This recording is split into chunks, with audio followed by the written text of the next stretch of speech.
Alright, so first, before we get into this, I just want to say quick programming note. So I'm not going to have any videos on Thursday, Friday, Saturday most likely on this channel, but if you do want to go see some of my content, you can go over to Kyle Kalinski's channel, Secular Talk, because I'm going to be subbing in for him on those days as he's currently out on his honeymoon with Crystal Ball. So congrats to them, happy for them. The wedding they threw was absolutely amazing, but again, I'm going to be on Secular Talk at the end of this week, basically. Okay, so with that being said, let's go ahead and get into this. So I got a clip here from MSNBC with Simone Sanders, who has a very interesting history that we'll get to here in a second. But first, I just want to jump in to some of this video here where she was talking to Morning Joe and basically describing and sort of like laughing at the fact that there are Democratic primary challengers to Joe Biden and how they absolutely don't deserve even a voice in a debate for the American people. So let's just go ahead and jump into this clip here.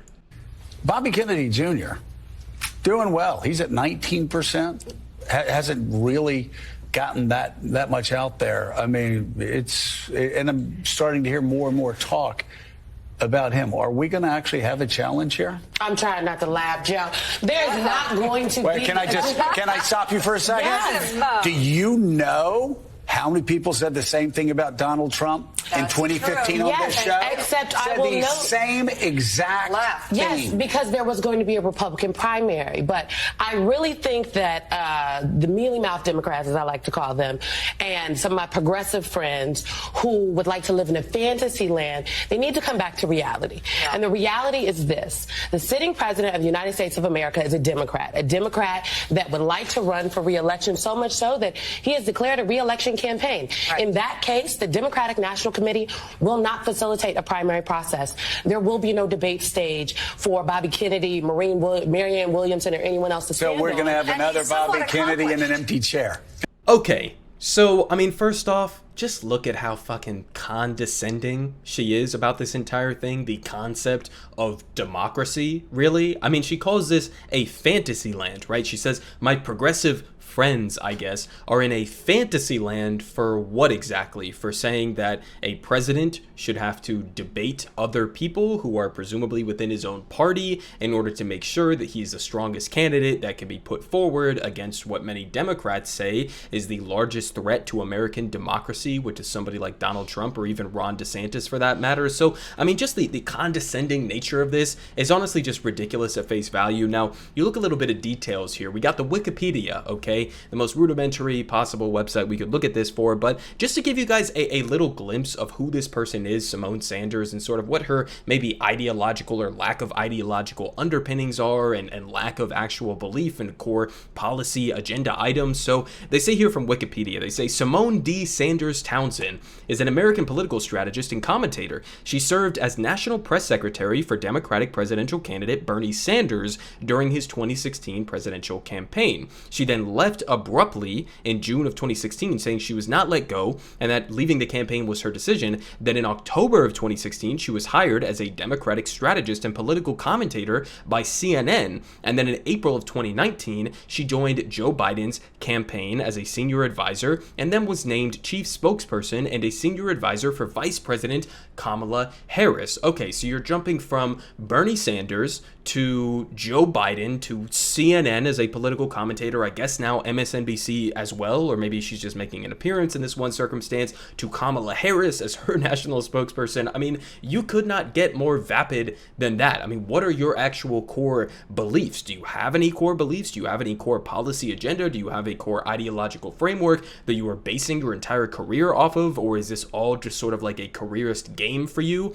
Because that's exactly what it seems like. Now, again, she says that it's absolutely laughable that we would even entertain the idea of having a primary debate within the Democratic Party. Now, if it was the case, which it is not, but if it was the case that Joe Biden was doing like phenomenally well and the American people and Democrats overwhelmingly supported his candidacy and he's polling at a 60% or even 50% approval rating and people think he's doing great on the economy and healthcare and all of these different other issues, right? That would be one thing. But again, that's not the reality. majority. Okay, so we have recent polling data here. I got a couple things. We got here from Forbes. They say most Democrats, okay, not independents, not Republicans, not the entirety of the American people, just Democrats, a majority don't want Biden to run again, poll finds. And they add on here, which is, I think, honestly revealing, but they'll probably vote for him anyway. Okay, well, what does that say? That the overwhelming majority of his own party doesn't want him to run again, and yet they'll probably still vote for him? I mean, number one, that shows a little bit of weakness because clearly you're not garnering the vast majority of your base of supporters. Disproportionately young people have been sort of bailing from Joe Biden, tending towards other candidates like Marianne Williamson. So that says a lot in and of itself. It also says a lot about corporate media generally here in the United States, where they'll just kind of do like a straight up blackout of candidates like RFK, who I don't really, have much overlap with, or maybe I do, maybe I don't. I haven't looked too much into him as a candidate. I think he has some, kind of crazy takes on vaccines in many circumstances. But somebody like Marianne Williamson, right? I mean, what does it say when they do a complete blackout of some of these candidates? And when they do cover them, they're doing mostly like smear campaigns against them. Okay, and then you turn around and you say they'll probably vote for him anyway. Well, maybe that has to do with the fact that people don't know what the actual viable alternatives are and what exactly their disagreements are with Joe Biden. That could be due to a lack of coverage from the mainstream media, and it can also be due to a lack of actual engagement with debates on this issue, for one part. Okay, so the idea that she's just going to laugh at this, just scoff at this idea that Joe Biden deserves a primary debate, he's not doing well. And not only is he not doing well, according to his own base of supporters, you look at some of the most recent polling data in a 2024 general election matchup, whether it's against DeSantis or against Trump. I mean, here from USA Today, they say, and this is just from yesterday, Biden trails behind Trump and DeSantis in a 2024 general election matchup. Some of these polls, I've seen him as far behind as 5 percentage points, some 7 percentage points. Sometimes it's close, sometimes he's marginally leading, but the point is, he is not dominating for 2024. So if you're not a guaranteed win against Trump, who many Democrats call the greatest authoritarian threat to American democracy, which in some sense I would agree with, depending on how you're making the argument, but how are you then going to turn around and say, well, we are the vanguard defenders of democracy. We are the bulwark against this Trumpist or Republican authoritarian tendencies that they have. You're the bulwark against that, but then simultaneously, you're not even going to hold a fucking primary debate. I mean, it's obvious and glaring hypocrisy. And then on top of it just being hypocritical, and on top of it not being effective in terms of the polling data, because Joe Biden is not by any means guaranteed to win against somebody like Trump or DeSantis. If anything, I would probably put my money on one of the Republican nominees, okay? Especially given the fact that, we are headed towards, with the increasing interest rate numbers, with the declining and potential, recession that we are heading towards here in the United States. He's probably going to be in an even worse economic reality when we get closer to the 2024 election. I would not put my money on Joe Biden actually winning in 2024. Seems like this would be the perfect time to actually open the door for a conversation about who could potentially be his replacement. Now, you also have the added aspect of this where Kamala Harris is the person who Joe Biden picked to be his vice president, okay? Presumably like the next in line, if you will, right? Remember back in 2020, Joe Biden was saying that Kamala Harris is, or that Joe Biden is basically going to be this sort of like transition figure towards the next younger generation. He picked Kamala Harris. Clearly that's who he thinks would be the next up in line. And yet Kamala Harris is somehow polling even worse than Joe Biden is. She has worse approval ratings than even Joe Biden, which is miraculous, okay? But that's the situation that we have right now,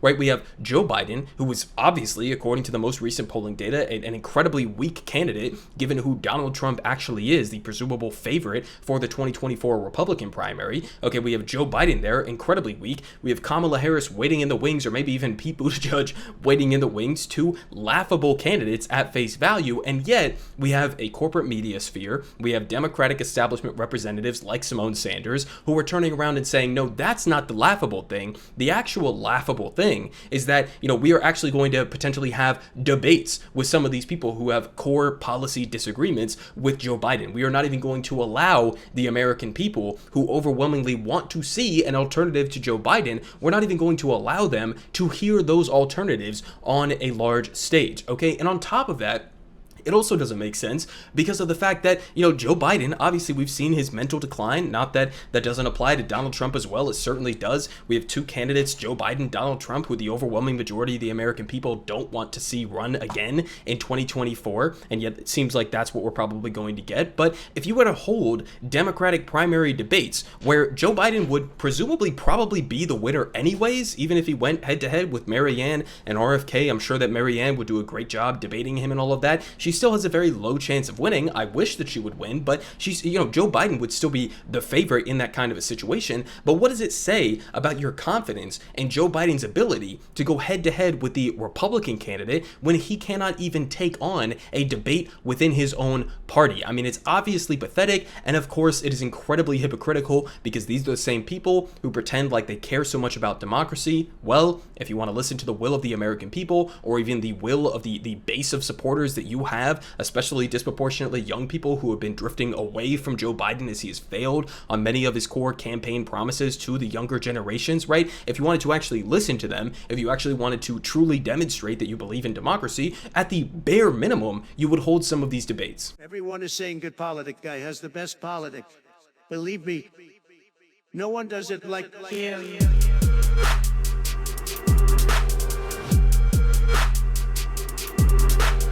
Believe me, everyone is saying